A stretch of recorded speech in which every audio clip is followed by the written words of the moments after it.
Ronak Agarwal, and I have been born and brought up in Calcutta. My father is a businessman, and my mother is a homemaker. And I have done my graduation in BCom from St. Xavier's College, and then I completed my chartered accountancy, and then I started preparing for the UPSC. Along with that, I am teaching economics for the CA Chartered Accountants inter students, and my hobby is writing poetry and teaching as well.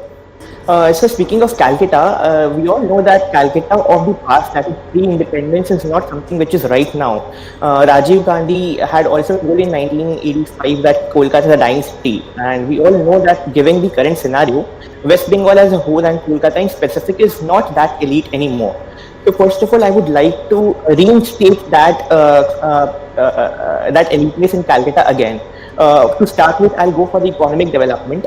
As we know that because of the long rule of the left front government, and then some of the tyrannical measures by the present government against the capitalists, I would like to reinstate the trust in the capitalists so as to create that invisible hand and trust mechanism between the corporates and the people at large.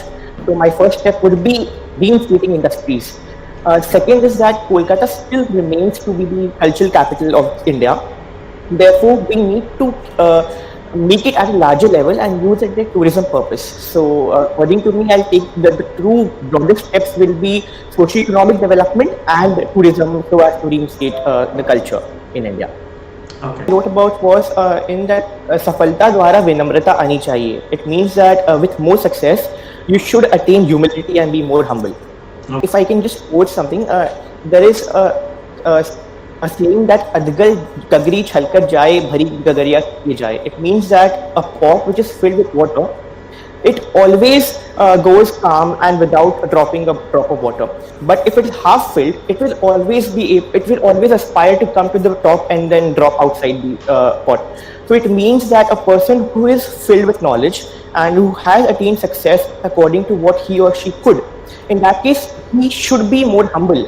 For example, a tree which is covered with fruits is always bent, and therefore it can sustain the winds and the dark times. But a fruitless tree is always standing straight, and ultimately, if in disaster, it is the first to get uprooted.